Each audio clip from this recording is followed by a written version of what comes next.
Carinho, amor, é o que faz falta a todos, é o que repercute na nossa infância, é o que a gente leva para a nossa vida adulta. E é um momento muito especial, assim, eu pude ter Golden Hour com a minha bebê, a Clara.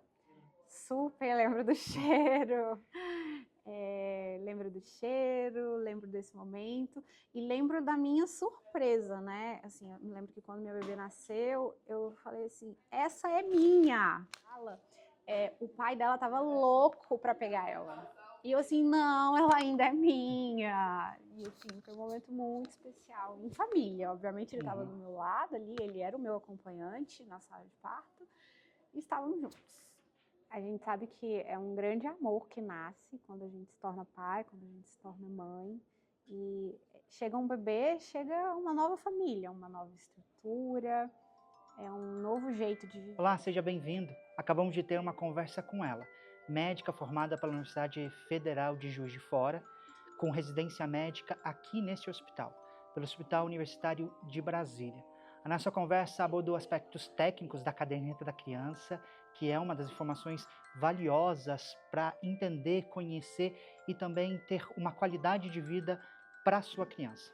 Além disso, falamos sobre as questões pessoais, sobre crescimento, histórias que foram importantes para a vida. Se eu pudesse resumir essa entrevista, eu diria como Guimarães Rosa: o que a vida quer da gente é coragem.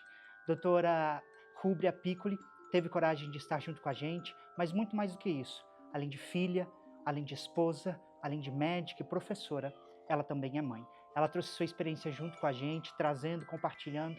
Foi uma conversa inspiradora e você não pode perder. Fique com a gente e acompanhe essa entrevista aqui no Caderneta da Criança Talks.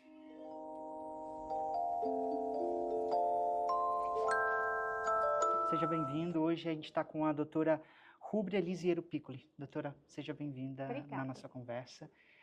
Antes de mais nada, eu acho que a gente vai tratar de um assunto muito importante aqui, mas eu queria perguntar o que faz falta desde a infância até aqui?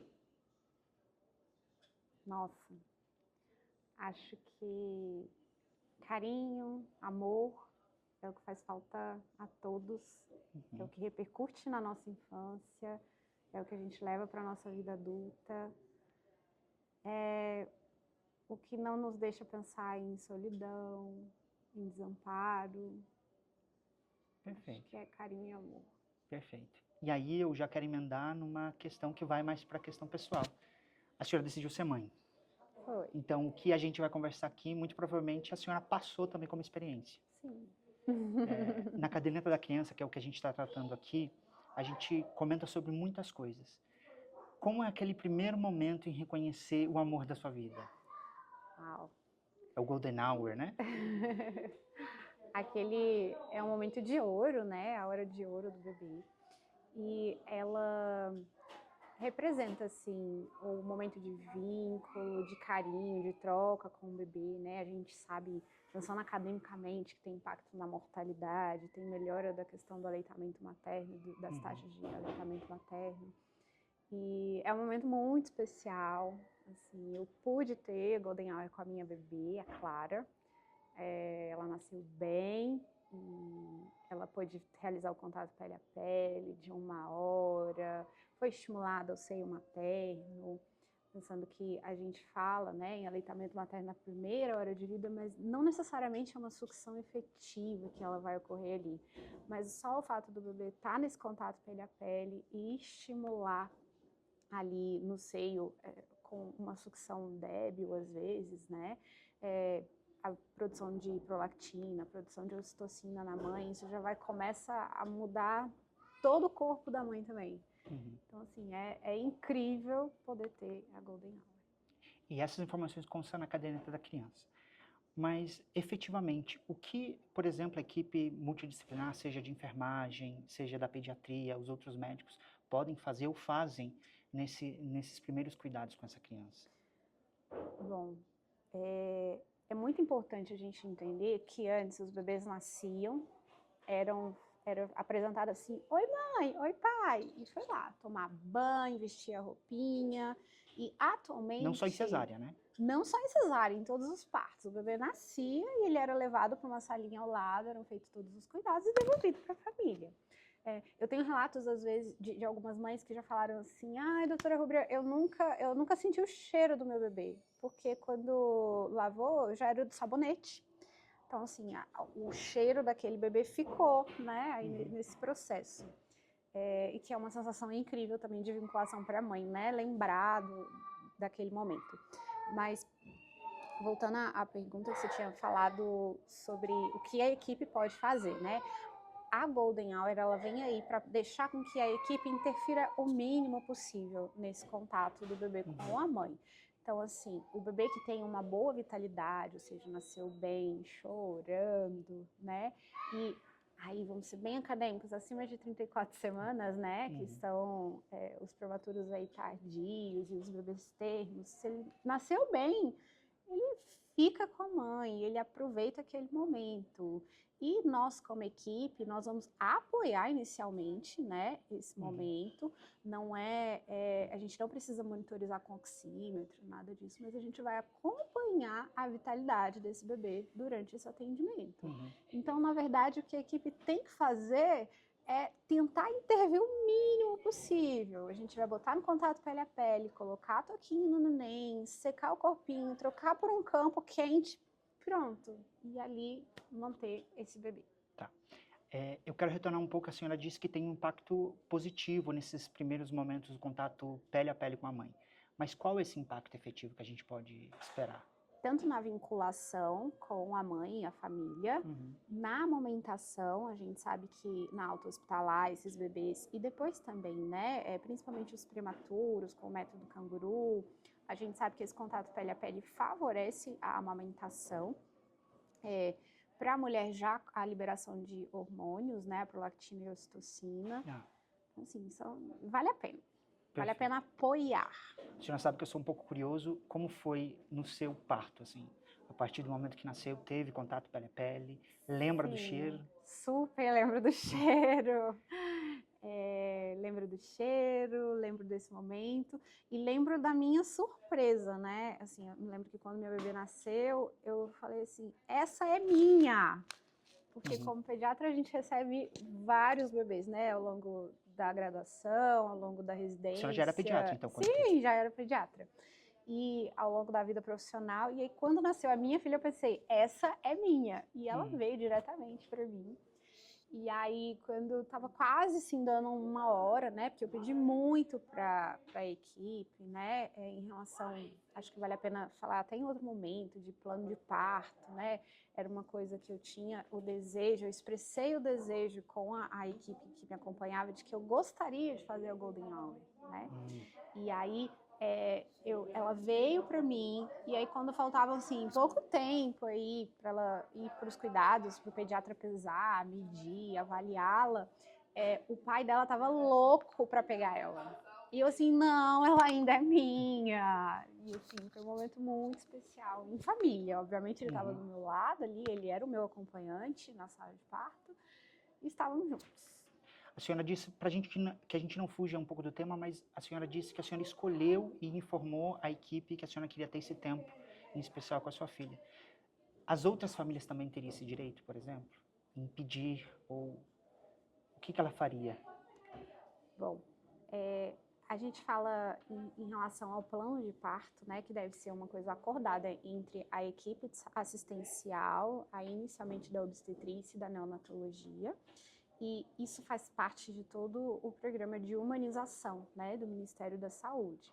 E falar sobre direitos e deveres é uma função também nas consultas pré-natais do obstetra. Lembrando que a gente pode ter, sim, uma consulta com o pediatra, né? Depois de 34 semanas. Antes mesmo de ter o bebê, então, né? Antes de ter o bebê, sim. Para justamente discutir sobre essa questão de quais os cuidados são ofertados na sala e preparar essa mulher e essa família, né? Porque não é só uma mãe que nasce, mas é uma família toda que vai se reconfigurar com aquele nascimento. Então, explicar, até mesmo nessa consulta pré-natal, sobre cuidados como a icterícia, a importância da amamentação, é um primeiro contato com o pediatra e uma primeira vinculação. Então, assim, falar dos nossos desejos, a gente pode e deve falar ao longo das consultas do pré-natal, Agora, o que a gente sempre tem que ter muito cuidado é que cada parto é um parto, cada parto pode ter as suas intercorrências, as suas necessidades de intervenção, mas dentro do possível, né, do que é possível do parto humanizado, seja ele um parto via vaginal, um parto cesáreo, ele sim, a mulher tem direito de se expressar, assim como faz parte também desse processo de humanização a presença do pai ou de outro acompanhante com essa mulher. Perfeito. Voltando nesse aspecto familiar, então a gente tem a mãe, o pai, a criança envolvida em todo esse aspecto. Mas além do carinho, do amor que pode ser oferecido, a gente chega no aleitamento, por exemplo. Qual é essa importância desse aleitamento nas primeiras horas de vida ou ao decorrer da vida dessa criança? Porque muitas vezes vai ser o único alimento que ele vai ser provido dia após dia, né? Sim. Bom, nas primeiras horas de vida, a gente sabe que esse bebê estava lá na barriga recebendo tudo pelo cordão umbilical. E aí, quando a gente corta o cordão umbilical, acabou tudo. Acabaram-se os nutrientes, acabou a glicose que ele recebia ali continuamente, né? E aí, a amamentação nessas primeiras horas é para realmente tentar manter uma glicemia normalizada. Sendo que essa glicose, ela cai no sangue mesmo. Imagina que você está dando um aporte contínuo e alguém vai lá e corta. Então, assim, vai cair um pouquinho mesmo, mas é uma forma da gente já ensinar o organismo. Então, nessas primeiras horas de vida, metabolicamente seria para manutenção dessa glicose, mas mais do que isso, esse vínculo que a gente fala, né, do binômio mãe e filho, ele se inicia nessa golden hour e a amamentação é um desses caminhos, né, com respeito ao momento, com respeito às condições dessa mulher, com respeito às condições desse bebê, né? Não dá pra gente tentar colocar para mamar um bebê que está com desconforto respiratório, que não consegue respirar adequadamente. Mas sempre que possível a gente tem que fazer. E quando a gente precisa, mas tem dificuldades. Então, porque a gente vê dentro dos hospitais mães que têm alguma dificuldade em ofertar, ter essa oferta do leite. Quais são algumas características que a gente possa tentar intervir? Se existe uma educação específica?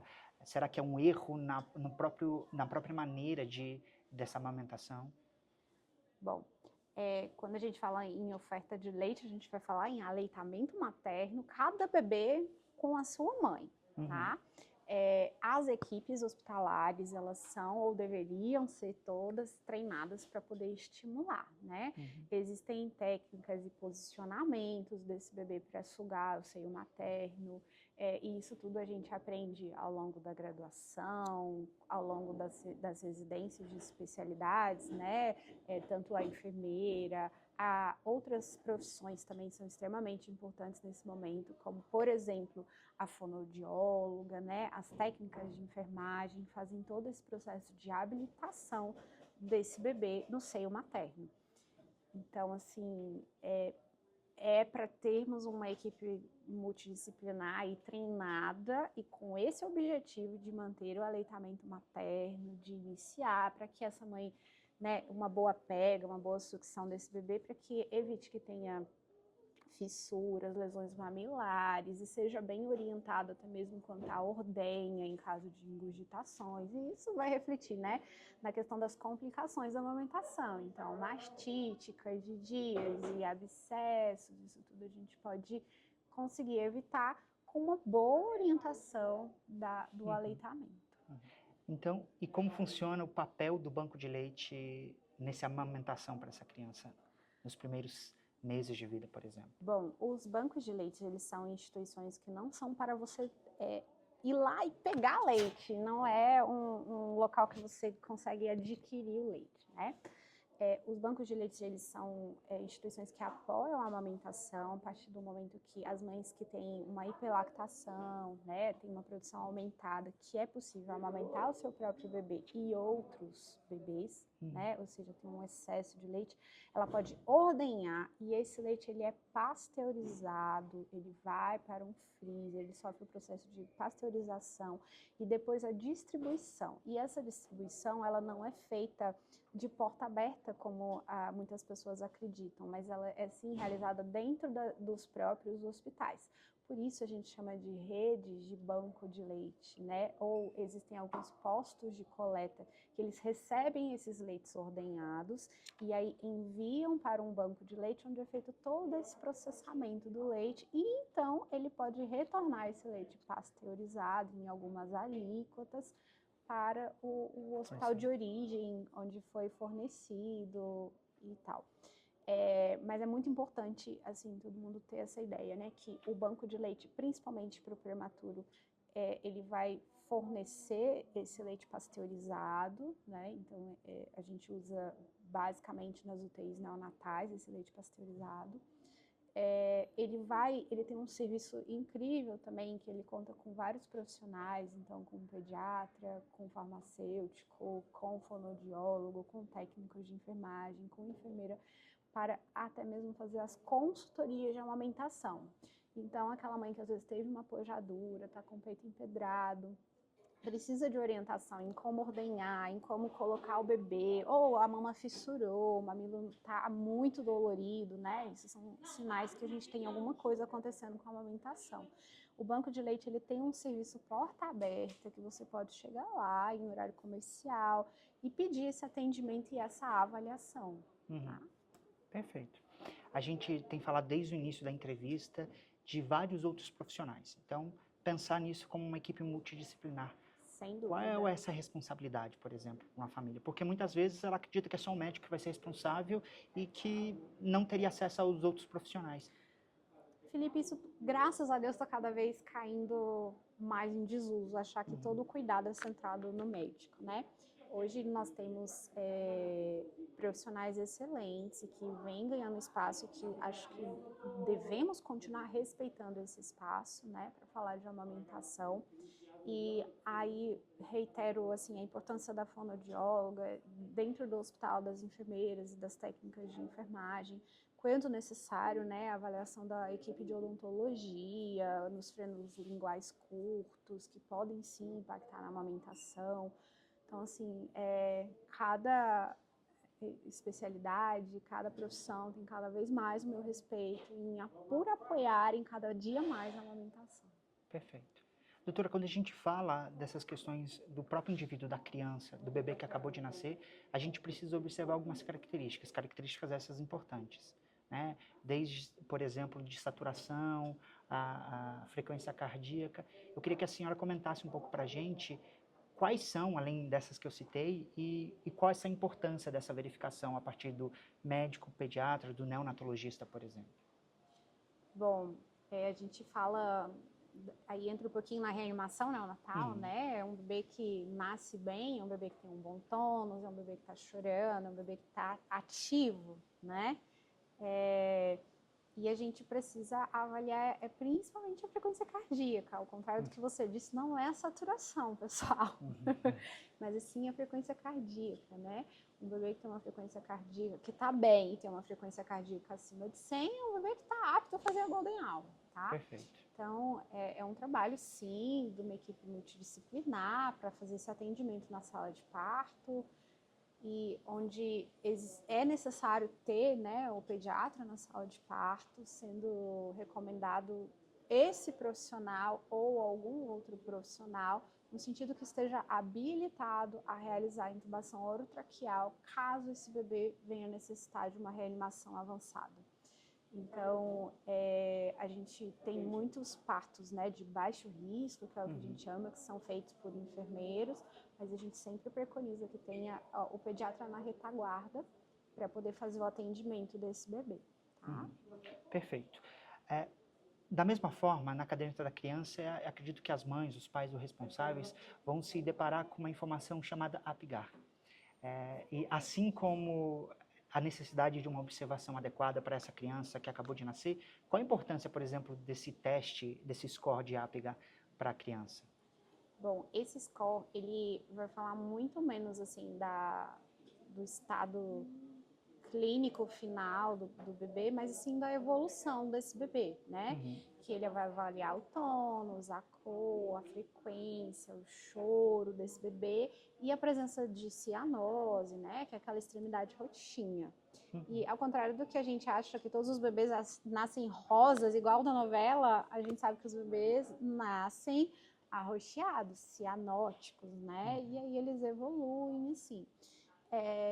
O Apgar, ele teve uma importância muito grande nos estudos sobre asfixia, por exemplo, mas a gente sabe que é menos o Apgar e mais as condições clínicas, no caso da asfixia, que a gente vai avaliar, né?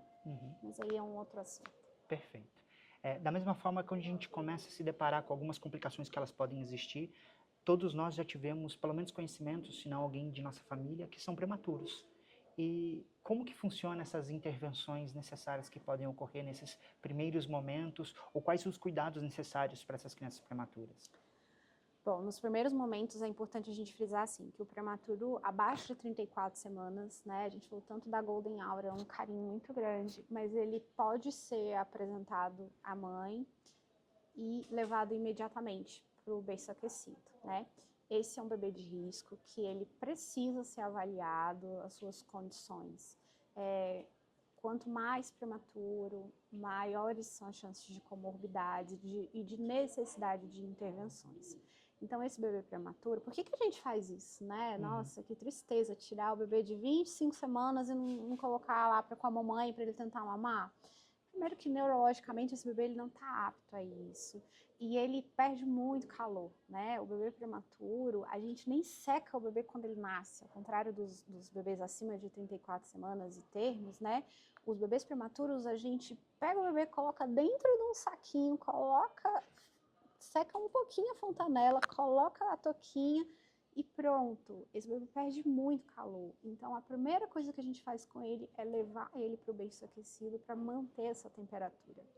E ali, a depender das necessidades desse bebê, né? Se ele vai precisar de uma ajuda para respirar, então a gente oferece o oxigênio, a gente pode sim necessitar de uma intubação na sala de parto, de uma reanimação avançada, com compressões cardíacas, com drogas, mas o interessante dos bebês prematuros é que assim, a gente tem hoje em dia a UTI, né? O desenvolvimento tecnológico que ocorreu na medicina possibilitou que bebês que antes a gente sabia que não tinham sobrevida, hoje têm sobrevida. E aí a gente fala de limite de viabilidade das 24 semanas ali, né? 23, 24 semanas, e que é onde cada vez mais nós aprendemos a lidar com os prematuros.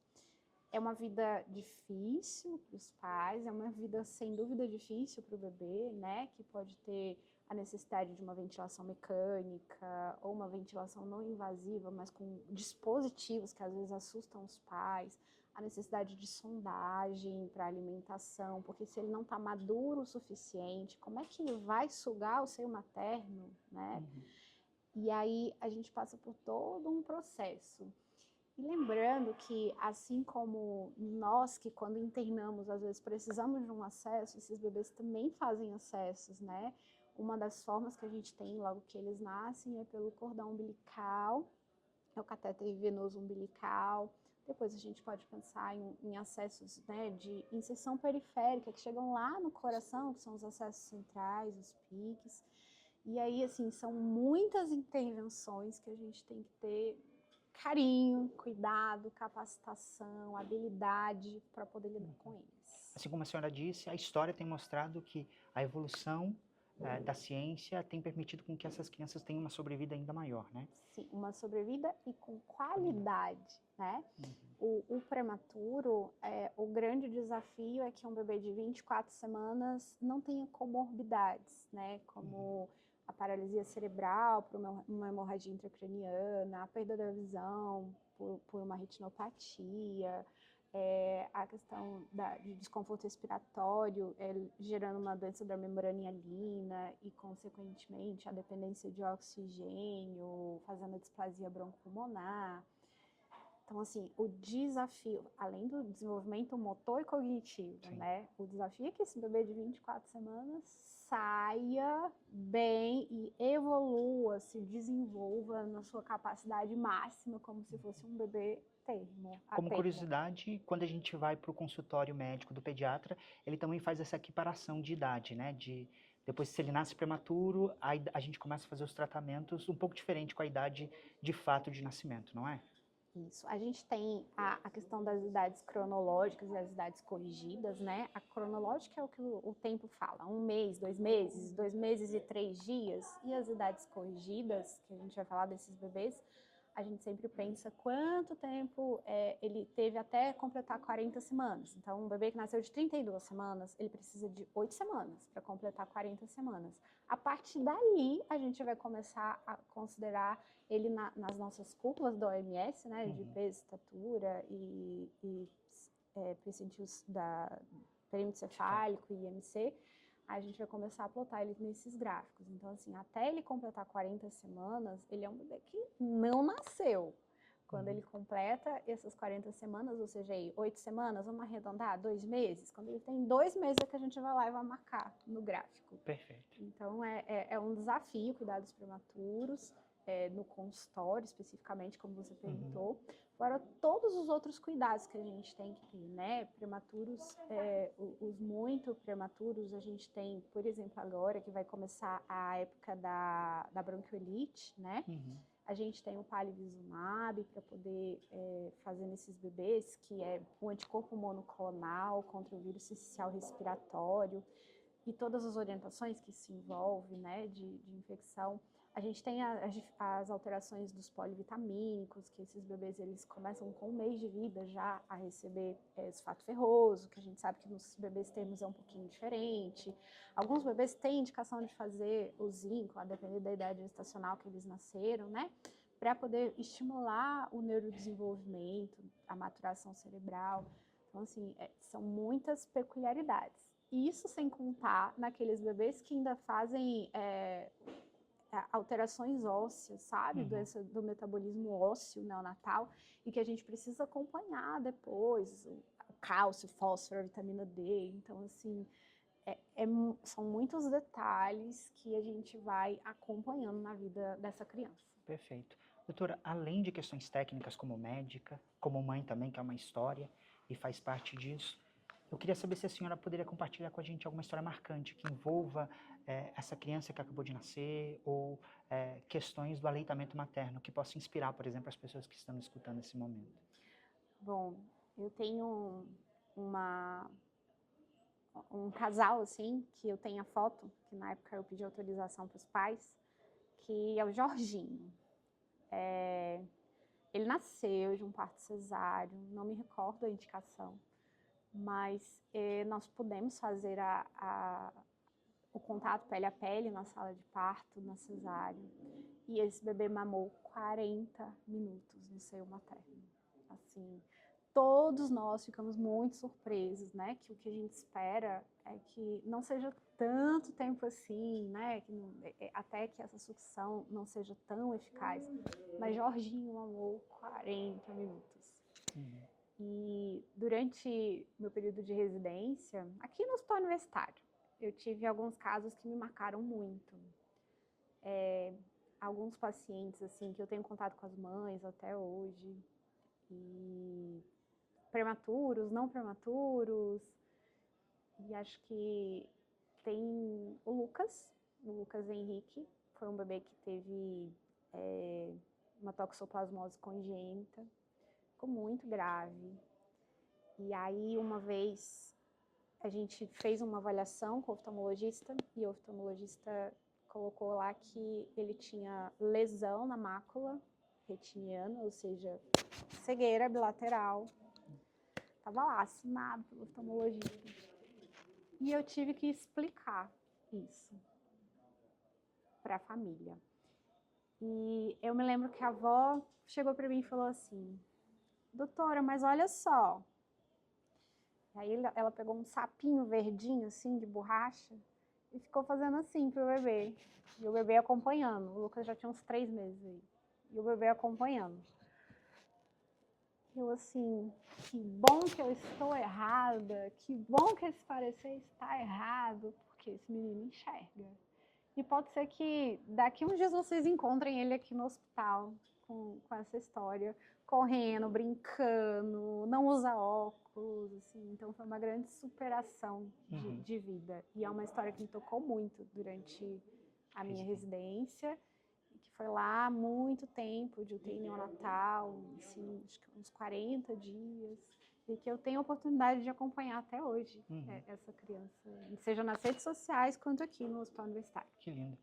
Quando a gente fala de hospital universitário, em especial, a gente pensa na comunidade também. Assim como a própria família traz uma experiência de vida que houve uma melhora nessa criança ou um prognóstico estava errado, como que a sociedade ali fora ela pode influenciar, por exemplo, nas decisões de escolha para que tenha um parto nas melhores condições possíveis do que é esperado? Como que essa família pode efetivamente ter o apoio da sociedade para que o aleitamento materno seja respeitado, por exemplo? Bom, pensando em sociedade, para apoio do aleitamento, a gente sabe que tem programas que nos ajudam com isso. Então, a licença maternidade, né, até o Dr. Dioclésio, que faleceu recentemente, foi quem fez esse grande projeto de lei, né, que essa licença fosse até os 6 meses. E visto que a Sociedade Brasileira de Pediatria recomenda o aleitamento materno exclusivo até os 6 meses, por que não deixar essa mulher em licença, né, do seu trabalho? Então, uma das situações é essa, a questão da licença maternidade. Por incrível que pareça, a licença paternidade, 5 dias é muito pouco, pessoal. Queria aí propor até, né, mais tempo de licença paternidade. Alguns serviços, às vezes privados, estão até modificando para 2 meses, 1 mês. Acho que o tempo que o pai puder acompanhar essa mãe e fazer um suporte para esse binômio é incrível. Nós temos o próprio banco de leite, que faz uma proteção ao aleitamento materno, né? Temos a lei normativa, que é o NBCOL, que vai falar sobre a venda de chupetas, mamadeiras, a não comercialização e propagandas desses produtos. E, né, são regras normativas mesmo para não comercialização. Temos o Hospital Amigo da Criança, né, que fala sobre a amamentação, humanização.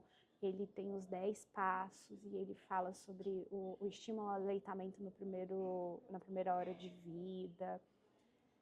E, bom, acho que é muita coisa, né? Quando a gente olha para a caderneta da criança, a gente observa que vai ter informações ali que são valiosas. Elas servem para educar aquela família, né? Educar no sentido de que trazer informações que vão ser primordiais para aquela criança, para aquela educação em família. O que a gente pode trazer e o que a gente pode incentivar com que essas famílias possam observar aqui dentro? Bom, a caderneta é um grande manual, né? E eu aprendi com a doutora Vera que ela é um documento, tá? A doutora Vera Bezerra, né? Aqui do Hospital Universitário. Ela sempre falava isso para os pacientes, assim, não deixe seu filho brincar com essa caderneta, ela é um documento. E eu repito isso diariamente no ambulatório. Mas a caderneta, ela traz informações, né? Tanto teóricas de explicação, seja do aleitamento, da ordenha, dos direitos dos pacientes, né, da criança, as orientações odontológicas. Tem uma parte lá que fala sobre o segmento de crianças com síndrome de Down. Tem a parte toda que nós médicos, né, estamos acostumados, a equipe de saúde em geral, que é do peso, da estatura, do perímetro cefálico, do IMC, da vacinação. Então, assim, é um instrumento muito completo que faz toda a diferença na vida do pediatra, na vida da criança, para esse acompanhamento. Então, a senhora diz que o pediatra, a criança, a família, como que essa relação com a utilização da caderneta da criança pode ser mais estreita? Porque ela é um documento. Se ela é um documento, ela tem informações importantes para o pediatra, mas também não só para ele, né? Para a família também, como um histórico ao longo da vida. A gente sabe que a caderneta vai mostrar informações desde a sua escola, como também da caderneta de vacinação, né? Sim. Eu acho que é apresentar realmente para a família, que é um material riquíssimo, contendo muitas informações, contendo muitos registros, e que, né, a gente sabe que para um concurso público a gente tem que apresentar as nossas vacinas e tá tudo ali. Então é mostrar para a família, mostrar para a sociedade que tem muita coisa, muita informação, e é importante manter a caderneta atualizada, não só a questão das vacinas, mas todos os registros. Perfeito. Eu queria, a gente já caminhando para o final, queria questionar para a senhora se a senhora tem uma mensagem para deixar para as famílias, pais responsáveis, profissionais da saúde, na tentativa de incentivá-los a reconhecer a importância da caderneta da criança, reconhecer os primeiros momentos de vida, daquele reconhecimento do primeiro amor de uma mãe, de um pai, daqueles que são responsáveis. Tá. Bom, gente, a gente sabe que é um grande amor que nasce quando a gente se torna pai, quando a gente se torna mãe. E chega um bebê, chega uma nova família, uma nova estrutura, é um novo jeito de viver. E a caderneta, ela é um dos primeiros documentos, né? Assim como as declarações de nascido vivo, vem a caderneta junto no hospital. Então, tenhamos cuidado com ela, tenhamos carinho e sejamos felizes. Perfeito. Doutora, antes de encerrar, a gente gostaria de lhe entregar um presente, Ah, ou melhor, meu Deus. 2 presentes. Um deles a senhora pode abrir depois, mas aqui dentro tem uma carta. Vou te bater. Um dos nossos amigos que estão sendo responsáveis, ele sempre diz que quem só de medicina sabe, nem de medicina sabe. Ou algo parecido como isso.